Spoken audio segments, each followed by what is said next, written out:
Ehan where are you? On duty bro, Ehan ने मुख्तसर कहा, जबकि मीर शाह का लहजा उसे मामूल से ज़्यादा संजीदा लगा। I want talk to you, come fast. Mir Shah ने उसे ऑर्डर लगाया कि वो रात से इस उलझन में था कि आखिर क्या मसला हुआ उन दोनों के दरमियान। अब वेयर? एहान ने भी बिना सवाल किए सीधी जगह पूछी, क्योंकि जानता था मीर शाह से कोई चीज़ छुपी नहीं रह सकती थी। यकीनन वो जान चुका था, इसीलिए उसको तलब किया गया था। At my apartment. उसके साथ ही कॉल डिस्कनेक्ट हो गई थी। वो जल्दी से थोड़ा बहुत काम निपटा कर जल्द तू जलाल तू करता अपने अपार्टमेंट उसके अपार्टमेंट पहुंचा, जहां वो उसका मुंतज़िर था। अस्सलामुअलैकुम। एहान ने खुशदिली से आगे बढ़कर सलाम किया, जबकि जवाब में सिर्फ सर के इशारे से जवाब आया। खैरियत भाई, कुछ हुआ है क्या? वो अनजान बना। ये तो तुम मुझे बताओगे कि क्या हुआ है। जवाबन मीर शाह ने उसे घूरा। और ये कहाँ जाने की तैयारी हो रही है? बाला ही बाला। वो कड़े तेवर लिए बैठा था। ऑफिशियल काम है भाई, इसलिए कुछ दिनों के लिए कराची जाना पड़ेगा। वो उसकी तरफ देखकर तो ये बात नहीं कह सकता था, सो नज़रें हनूज झुकी हुई थीं। क्या मैं नहीं जानता तुम्हारे ऑफिशियल काम? मुझे सच सुनना है एहान। एहान सामने सोफे पर बैठ गया कि झूठ बोलना तो मुमकिन ही ना था सामने बैठे बंदे से। सो वो कुछ सोच में पड़ गया कि क्या बताए या बताए, क्या बताना ठीक होगा। एहान, मीर शाह ने उसे खामोश देखकर मुखातिब किया, जबकि उसके लहजे में छुपी वार्निंग वो सब 1 मिनट से पहले समझते थे। अगर कभी मेरे किरदार के हवाले से आपसे कोई कुछ पूछे तो आप कहाँ तक गारंटी दे सकते हैं? एहान के सवाल पर वो दंग रह गया। मैं हलफ भी उठा सकता हूँ। बहुत मुश्किल से मीर शाह ने खुद को इस शौक से निकाला। तो फिर जाएं उठाएं हलफ, शायद आपकी बहन को यकीन आ जाए। उसके लहजे में टूटे मान की किरचियाँ मीर शाह का दिल जख्मी कर गईं। उसे पूछना तो बहुत कुछ था, मगर वो पूछ नहीं पा रहा था। नजरें एहान के थकनज़दा चेहरे पर रुकी हुई थी। ऐसी हालत उसकी महिमा की जमान के साथ शादी के बाद देखी थी उसने, और आज भी वो उसे वैसा ही नामुराद लगा था, टूटा हुआ, शिकस्त खुर्दा सा। मीर शाह उठकर उसके पास आया और उसके कंधे पर हाथ रखा। क्या कहे, कुछ समझ ही नहीं आ रहा था। भाई, मैं वहीं खड़ा हूँ जहाँ से बरसों पहले चला था। वो कहती है एहान उन्हें कबूल नहीं, एहान का वजूद कबूल नहीं। उन्होंने बोला। मैं कुछ देर के लिए बहक कर उनके करीब हुआ। क्या मैं बहक सकता हूँ? मैं, जिसने कभी नज़र भर कर भी किसी और को ना देखा। आपको पता है, जर्मनी में मेरे सामने एक लड़की स्लिप होकर गिर गई। मैं चाहता तो हाथ बढ़ाकर उसे गिरने से बचा सकता था, मगर मैंने हाथ नहीं बढ़ाया। मैं नहीं बढ़ा पाया अपना हाथ, क्योंकि मेरे दिल के साथ मेरे हाथ भी बंधे हुए थे। जाने कितनी ही लड़कियां खुद मेरी तरफ बढ़ीं, मगर मैं अंधा बहरा बना रहा कि ना तो मुझे कुछ सुनाई देता है और ना ही मुझे एक चेहरे के सिवा कुछ दिखाई देता है। और आज वो मुझे कह रही हैं मैं भटक गया था। औरत की हिस्स अल्लाह ताला ने इस मामले में बहुत तेज़ रखी है कि वो खुद पर पड़ने वाली हर नज़र बखूबी पहचान लेती है। क्या उन्हें मेरी नज़रों में उनके लिए कुछ नज़र नहीं आया? क्यों उन्होंने मुझे मेरी ही नज़रों में गिरा दिया? ये सब कहकर, ये अजियत बहुत जानलेवा है भाई। मैं उन्हें कुछ नहीं कह सका, सो चुपचाप चला आया। मैं उन्हें क्या सफाई देता, उन्होंने तो बस फैसला सुना दिया। मीर शाह का बस नहीं चल रहा था कि महिमा को गोली से उड़ा दे। उसका अज़ली गुस्सा आवद आया। महिमा मेरी बहन है, मगर ये सच है एहान कि मुझे तुमसे प्यारी नहीं है वो। तुम मुझे जाने क्यों, मगर बहुत अजीज़ हो यार। कल से परेशान था, मगर तुम फिक्र नहीं करो, मैं तुम्हारे कराची से वापस आने तक इस मामले को आर या पार लगा दूंगा। यूं तुम्हें रोज़ रोज़ अजियत की सूली पर लटका नहीं देख सकता। And best of luck for your official work. काम जो भी है, हवेली से भागने का बहाना है। बहरहाल ख्याल रखना अपना। उसका कंधा थपथपाते वो बाहर निकल गया कि अपना एक काम उसे निपटाकर महिमा की क्लास भी लेनी थी अच्छे से। बात अभी किसी किनारे तो ना लगी थी, मगर मीर शाह से बात करना ही उसे पुरसकून कर देता था। सो वो भी फिलहाल पिछले 2 दिनों की अजियत भुलाए अब सुकून से अपनी आंखें मूंद गया था। अस्सलामुअलैकुम। उसने अंदर दाखिल होते ही सलाम किया और लाउंज में बैठी खवातीन पर एक नज़र डाली। महिमा किधर है? उसका तना हुआ चेहरा देख बाकी किसी को तो समझ ना आई, मगर उष्णा का दिल होला कि वो कुछ हद तक बात जानती थी। उसकी तबीयत ठीक नहीं है बेटा, कमरे में है वो। खैरियत? जी, वो एक फ़ाइल थी एहान के पास, वो चाहिए थी। उसने बताया घर पड़ी है, वही लेनी थी। वो बात बनाता आगे बढ़ गया, जबकि उसकी पुश्त को देखते उष्णा ने महिमा की खैरियत की दुआ मांगी। उसने दरवाज़ा नॉक किया। दस्तक से ही महिमा जान गई थी कि हुरिया लोगों में से कोई नहीं, क्योंकि एहान की गैर मौजूदगी में वो सब यूं ही मुंह उठा के चली आती थी। यकीनन हवेली के मर्दों में से कोई होगा। उसने दुपट्टा अच्छे से ओढ़ा और उठकर दरवाज़ा खोला। सामने मीर शाह को देखकर वो भी घबरा गई कि वो किसी की भी आमद की तवक्को कर सकती थी, मगर मीर शाह की नहीं। और अगर वो खुद आया था तो यकीनन उस तक बात पहुंच चुकी होगी। तो क्या एहान ने उन्हें भेजा था? मगर वो खुद कहाँ था? बारात वाले दिन भी वो कुछ देर को आया और उसके बाद फिर गायब। अगर फ्री हैं तो कुछ बात करनी थी आपसे। मीर शाह ने हत्तुल इम्कान अपने लहजे को नॉर्मल रखने की कोशिश की, वरना जितना तैश उसे महिमा पर था, अगर वो लड़की ना होती तो उसके साथ वो बहुत बुरा करता। जी भाई आए। वो साइड पर हो गई। कमरे में एक ही तो सीटर सोफा था जिस पर मीर शाह विराजमान हो गया। बेड पर बैठना उसे मुनासिब न लगा तो चुपचाप खड़ी रह गई। मेरे इल्म में आया है कि आप एहान के लिए कोई रिश्ता विश्ता देख रही हैं, उसकी शादी करवा रही हैं। आई मीन दूसरी शादी। वो जितना गुस्से में था चाह कर भी नरमी नहीं दिखा पा रहा था। महिमा का दिल हलक में आया ऐसे सवाल पर। और मीर शाह वो क्या जवाब देती? खामोशी नहीं चाहिए मुझे। वो भाई, उसे समझ नहीं आ रही थी कि क्या कहे। डायरेक्ट उसने यही पूछ लिया था। गालिबन कोई लाइबा रिजवी नाम की मोहतरमा है। मीर शाह मजीद गोया हुआ। मतलब वो हमेशा की तरह पूरे होमवर्क के साथ आया था। वो दोनों एक दूसरे को पसंद करते हैं। बिलाखिर उसे बोलना पड़ा। उन दोनों ने आपसे कहा ये? लाइबा ने मुझे सब बताया कि वो और एहान कुछ टाइम से एक दूसरे को लाइक करते हैं और शादी का भी इरादा रखते हैं, मगर दरमियान में मैं आ गई और ठीक है। ये तो हो गई लाइबा की बात। अब एहान ने आपसे क्या कहा इस बारे में? क्या उसका भी यही बयान था? नहीं, जब मैंने पूछा तो उन्होंने ऐसा कुछ नहीं कहा और हवेली से चले गए। आपको अच्छे से याद है महिमा कि आपने पूछा था? उसने पूछा पर जोर दिया। महिमा का सर मजीद झुक गया। वाकई उसने एहान से तो पूछा नहीं था। अगर आपने उससे पूछा होता तो वो यकीनन आपको ज़रूर जवाब देता कि आप हक रखती हैं पूछने का, मगर आपने एक फ़रीक की बात सुनकर अपना फ़ैसला सुना दिया। दूसरे फ़रीक की बात को आपने सिरे से कोई अहमियत ही नहीं दी। उसकी बात पर महिमा की सांस मद्धम पड़ी। आप जानती हैं महिमा, मियाँ बीवी को एक दूसरे का पर्दा बनाया गया है कि वो अपने दरमियान अपनी बातें अपने तक महदूद रखें, मगर नहीं, आपको तो अपनी खुद तरसी के इश्तहार लगाने थे। इसी बात का फ़ायदा उठाया लाइबा ने। उसने एक मन घड़त कहानी सुना दी आपको, और आप जो पहले से ही ये दिमाग में बिठा के बैठी हैं कि हमने एहान के साथ ज़ोर ज़बरदस्ती की होगी, आपने आराम से उसकी बात पर यकीन कर लिया। एक बार भी एहान से पूछने की जहमत गवारा नहीं की। आपने उसे एक लड़की के साथ जोड़कर उसके कैरेक्टर पर सवाल खड़ा कर दिया। क्या आपसे ज़्यादा कोई बेवकूफ़ हो सकता है? ये नुकसान होता है जब मियाँ बीवी अपने दरमियान की बातें या अपनी कमज़ोरियाँ दूसरों के सामने ज़ाहिर करते हैं, कि कोई ना कोई मौका देखकर उनके दरमियान घुसने की कोशिश करता है, क्योंकि उसे आपका वीक पॉइंट पता होता है। अगर आप लाइबा को मुंह तोड़ जवाब देती या एहान से डिस्कस करती तो हालात आज ये ना होते। और अब शायद इस उम्मीद पर बैठी होंगी कि वो आए और अपनी सफाई दे, तो ये आपकी भूल है कि वो आएगा। और अगर आपने बीवी की तरह हक जताकर पूछा होता तो वो आपको ज़रूर जवाब देता, मगर आपने तो उसे इस काबिल ही नहीं जाना। आपने उस थर्ड क्लास लड़की की बात पर यकीन किया जिसे वो जाने कितनी बार अपने ऑफिस से निकाल चुका है, मगर आपने अपने शोहर पर यकीन नहीं किया। अब एहान के बारे में ऐसा सोच भी आप कैसे सकती हैं? महिमा, मुझे हैरत हो रही है आप पर। जितना मुझे आप पर गुस्सा है ना, मैं कसम से उसकी शादी किसी और लड़की से करवा दूं जिसको उसकी कदर भी हो, मगर वो गधा मानेगा नहीं, क्योंकि उसे तो महिमा चाहिए। अकेला मर जाएगा मगर महिमा के अलावा किसी के बारे में सोचेगा भी नहीं।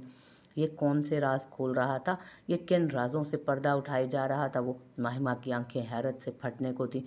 अगर आप मोहब्बत ना सही एतबार ही कर लेती उस पर तो जान पाती कि इस दुनिया में जितना एहान आसिफ ने महिमा शाह को चाहा है, शायद किसी ने किसी को चाहा हो इतना टूट कर। अगर किसी ने इतना चाह भी लिया होता किसी को, तो शायद ही किसी ने मोहब्बत को इतना पाकीज़ा रखा होता जितना उसने रखा। और आज आप उसे ये सब कहती फिर रही हैं कि वो बहक गया, भटक गया और जाने क्या क्या।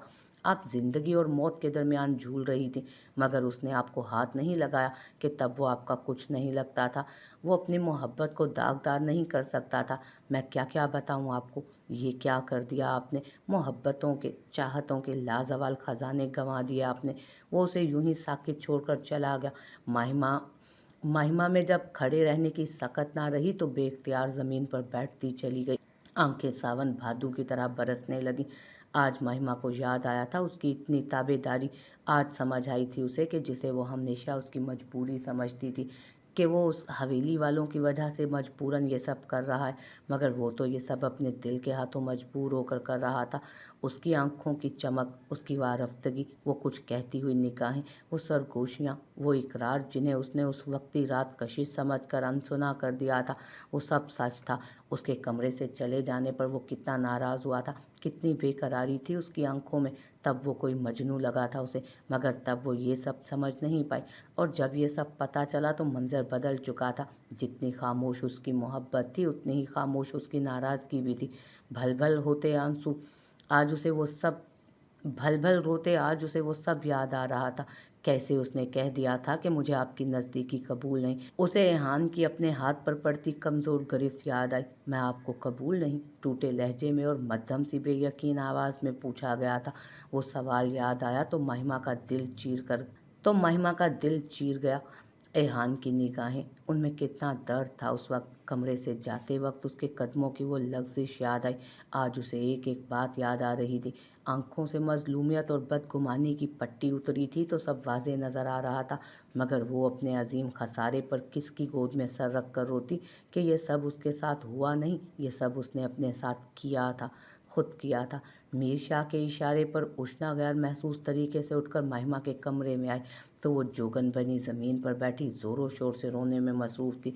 उसकी हालत सब बयान कर रही थी उसकी हालत सब बयान कर रही थी। जितनी खामोशी से एहान उसे चाहता आया था, उतनी ही खामोशी से उसने महिमा के दिल पर भी कब्जा कर लिया था। महिमा भी उसके सर में जकड़ी जा चुकी थी। महिमा, क्या हो गया? पागल मत बनो, उठो, कोई आ जाएगा। उष्णा ने बमुश्किल उसे संभाला। उसे देखकर कोई कह सकता था कि वो डरी सहमी सी उष्णा है जो मीर शाह के पीछे छुपी हुई इस हवेली में आई थी। मीर शाह की संगत ने, उसकी मोहब्बत और दीवानगी ने उसको सरता पैर बदल दिया था। वो अब मीर शाह की बीवी और शाह हवेली की बड़ी बहू की हैसियत से अपने फ़राइज़ बखूबी निभाती नजर आती थी। अगले दिन वो दोनों हसन विला पहुंचे तो उन्हें पता चला कि हसन शाह को भी घंटा पहले ही हॉस्पिटल लेकर गए हैं। उनकी तबीयत फिर से ख़राब हो गई थी। वो दोनों वहीं से हॉस्पिटल के लिए निकले, मगर आगे जो खबर सुनने को मिली वो हुरिया के पैरों तले से ज़मीन निकालने को काफ़ी थी। ज़ारून ने बमुश्किल उसे संभाला। हसन शाह को इस बार होने वाला हार्ट अटैक इतना सवेर था कि वो जानबर ना हो सका। शायद वो अपनी बेटी को आंखों में अपने लिए बेगानगी और लाताल्लुकी देखते हुए बर्दाश्त नहीं कर सका। ना उनके पास उसके सवालों के जवाब थे, या फिर वो उसे ज़ारून शाह के साथ नहीं देख सकते थे। सो आराम से उनके आने से पहले ही आंखें मूंद गए। एक हफ्ता हो गया था मगर हुरिया की हालत अभी भी वैसी ही थी जैसा भी था, मगर वो उसका बाप था। उसने अपने होश में सिर्फ उन्हें ही देखा था। सब उसका बहुत ख्याल रख रहे थे, मगर वो यूं ही खुद से लाताल्लुक बनी रहती थी। ज़ारून आजकल रूटीन का काम निपटा कर वापस आता तो ज़्यादा टाइम उसके साथ गुजारता था। सुबह से उसकी तबीयत ज़्यादा ही ख़राब लग रही थी, मगर वो डॉक्टर के पास जाने को तैयार ना थी। अरमान भी नहीं था घर। जब वो किसी तरह नहीं मानी तो बीजान ने ज़ारून को फ़ोन करवाया कि वो घर आए। डॉक्टर को भी हवेली ही बुलवा लिया गया कि वो जाने क्यों इतनी चिड़चिड़ी और ज़िद्दी हो रही थी। परेशानी की कोई बात नहीं, माशाल्लाह बिल्कुल ठीक है। मिठाई मंगवा लें आप जल्दी से, क्योंकि ये बहुत जल्द ज़ारून का बच्चा गोद में खिलाने वाली हैं। डॉक्टर ने बीजान को मुबारकबाद दी तो वहाँ सबकी खुशी से चीखें बुलंद हुई। अल्लाह का बड़ा करम है, शुक्र अल्हम्दुलिल्लाह। बीजान ने दुआ की तरह हाथ बुलंद करके कलमा शुक्र पढ़ा। सब ने उसे विशेष दी और फिर बीजान के इशारे पर वो सब मायनी खेज सा मुस्कुराती आहिस्ता आहिस्ता वहाँ से रफू चक्कर हो गए। ज़ारून जो अभी तक हैरत ज़दा सा सोफे पर बैठा था, उनके जाते ही उठकर उसके करीब चला आया। हुरिया को जाने क्यों घबराहट हो रही थी। हया की लाली उसके चेहरे पर वाज़ेह दिख रही थी। अल्लाह का बहुत एहसान है कि उसने हम पर अपनी रहमत की। मेरी दुआ है कि वो हमें नेक और ज़िंदगी वाली औलाद से नवाजे। और आपका भी शुक्रिया मेरी जान, मैं बता नहीं सकता कि मैं कितना खुश हूँ। उसने जज्बों से चूर गंभीर लहजे में कहते उसकी पेशानी पर अकीदत से अपने लब रखे तो हुरिया सरशार सी आंखें मूंद गई। भाई एहान कब तक वापस आ रहा है? ज़ारून सीधा मीर शाह के पास पहुंचा। आ जाएगा, अभी उसका कुछ काम पेंडिंग है। अंदाज टालने वाला था। क्या उसके इस तरह गायब होने से सब ठीक हो जाएगा भाई? मेरे ख्याल में उसे अब आ जाना चाहिए। ज़ारून की बेचैनी महिमा की वजह से थी। वो कब देख सकता था अपनी बहन को ऐसे उदास। कभी कभी किसी बड़ी तकलीफ़ से बचने के लिए छोटी मोटी तकलीफ़ें सहना ज़रूरी होती हैं, और माहिमा के लिए ये सब बहुत ज़रूरी है। मज़ीद कुछ दिन उसे ऐसे ही रहने दो एहान के बगैर, क्योंकि बसा औकात हमें चीज़ों की कदर तब होती है जब वो हमारी नज़रों से ओझल होती हैं। उसको भी एहसास होने दो कि एहान क्या है उसके लिए। मोहब्बत में जितना तड़प बढ़ेगी उतनी ही मजबूत होती जाएगी। माना कि पहले उसके साथ किस्मत ने अच्छा नहीं किया, मगर इस बार उसने खुद ही अपने साथ ये सब किया है। भुगतने दो अभी कुछ दिन और, ताकि दोबारा ऐसी गलती करने से पहले 1000 बार सोचे। और फिक्र मत करो, माहिमा की हिम्मत से ज़्यादा नहीं आजमाएगा। आ जाएगा वो कब आ जाएगा वो कब उसे तकलीफ़ में देख सकता है। माहिमा को एक पल सकून नहीं था। दिन तो सबके साथ जैसे तैसे गुजर जाता, मगर रात उसकी आंखों में गुजरती थी। कितने दिन हो गए थे उसको देखे हुए। हवेली में जैसे किसी को उसकी फिक्र ही ना थी। किसी ने उससे एहान के बारे में पूछा तक ना था कि वो कहाँ है इतने दिनों से। सब ऐसे मुतमईन क्यों थे? उसे तो लगा था उसकी गैर मौजूदगी पर बहुत सवाल उठेंगे। उसका ये जोगन रूप तो सब देख रहे थे, मगर खामोश थे। ये उसके लिए ज़रूरी था, उनके रिश्ते की पायदारी के लिए ज़रूरी था। मीर शाह सबको थोड़ा बहुत ब्रीफ कर चुका था। नंबर उसका मुसलसल बन जा रहा था। महिमा जाने कितनी बार ट्राई कर चुकी थी, भाई मुझे आपसे बात करनी है। रात को महिमा सारी शर्म झिझक बलाए ताक रखती मीर शाह के पास उसके स्टडी रूम में मौजूद थी। वो उसे फुल इग्नोर कर रहा था कि जो उसने एहान के साथ किया था उसे अभी तक गुस्सा था। ठीक है, मेरी गलती है, मुझे पहले उनसे बात कर लेनी चाहिए थी। आप उन्हें कहें कि मुझे सफाई का एक मौका तो दें। वो बाकायदा रोने वाली हो रही थी। फ़िलहाल तो आपके उन शायद बिज़ी होंगे, जब मेरी बात होगी मैं आपका मैसेज दे दूंगा। मीर शाह मुस्कुराहट दबाते उनके उन लफ्ज़ पर जोर देते हुए बोला, सिर्फ मैसेज नहीं, आप उन्हें कहें कि वो हवेली आएँ। और मैं उसे ये क्यों कहूँ? क्योंकि आपकी बहन आपसे कह रही है। मगर मैं पहले एहान का भाई हूँ, उसने जताया। तो ठीक है, आपने अपने भाई का साथ दिया ना, अब मेरी बारी है। अब आप मेरे भाई बने और उन्हें कहें कि वो आएँ। उसने भी धौंस जमाई। कुछ सोचकर मीर शाह ने मोबाइल उठाकर उस पर कुछ बटन्स प्रेस किए। तो क्या ख्याल है, कल बुलवा लूँ आपके उनको? फिर महिमा शाह का जवाब सुने बगैर उसने कॉल स्पीकर पर डाल दी। एहान स्पीकिंग। कुछ ही लम्हों बाद उसकी मसरूफ़ सी आवाज़ आई। महिमा का दिल बेख्तियार मामूल से ज़्यादा कुव्वत से धड़का। मीर शाहिर, बिज़ी हो तो मैं बाद में कर लूँगा कॉल। नहीं भाई, बस हो गया फ्री, आप बोलें। बस कुछ नहीं, सोचा जीजा जी का हाल अहवाल पूछ लूँ। आपको ये साले वाला रोल बिल्कुल सूट नहीं कर रहा, इसलिए आप मेरे भाई ही रहें तो बेहतर होगा। क्यों, चेंज नहीं होना चाहिए कुछ लाइफ में? कुछ चेंज भी होना चाहिए लाइफ में। सो अब मैं महिमा का भाई बन गया हूँ, मीर ने कन्फ्यूज सी महिमा को देखते हुए कहा, जबकि महिमा के नाम पर दूसरी तरफ कुछ देर के लिए खामोशी छा गई, जो महिमा को मज़ीद अंदेशों में धकेल गई। कैसी हैं वो? बहुत कोशिश के बाद भी वो उससे लाताल्लुक़ नहीं रह सका था। महिमा की आंखों में नमी उतर आई। कौन वो? मीर अनजान बना। भाई, एहान जानता था वो उसकी टांग खींचने के मूड में है। क्या यार, तुम लोग एक दूसरे का सीधा सीधा नाम ले लिया करो ना, क्या उन और वो करते रहते हो? उसने महिमा और रेहान दोनों को घसीटा। खैर ये बताओ, वापसी कब तक है तुम्हारी? वो मुद्दे पर आया। महिमा का रुआं रुआं समात बना। अभी तो कुछ नहीं पता, शायद स्टे मज़ीद बढ़ जाए, इधर काम है काफ़ी, कल वापस आ जाओ। मीर शाह ने उसकी बात बीच में काटी। मगर भाई अभी। एहान, कल का मतलब कल, बाकी बातें बैठ कर करेंगे, उसने दो टोक लहजे में कहते बात ही ख़त्म कर दी। ओके, कल मिलते हैं फार्म हाउस पर। एहान ने भी मजीद बहस न की। Now happy? कॉल बंद होते उसने महिमा को देखा। हवेली तो नहीं आने का बोला उन्होंने। उसने मुंह बिसोरा। उसको हवेली लाने के लिए कुछ आप भी कर लें, अब सारा कुछ मैं तो करने से रहा। उसने आराम से हरी झंडी दिखाकर महिमा को चलता किया था।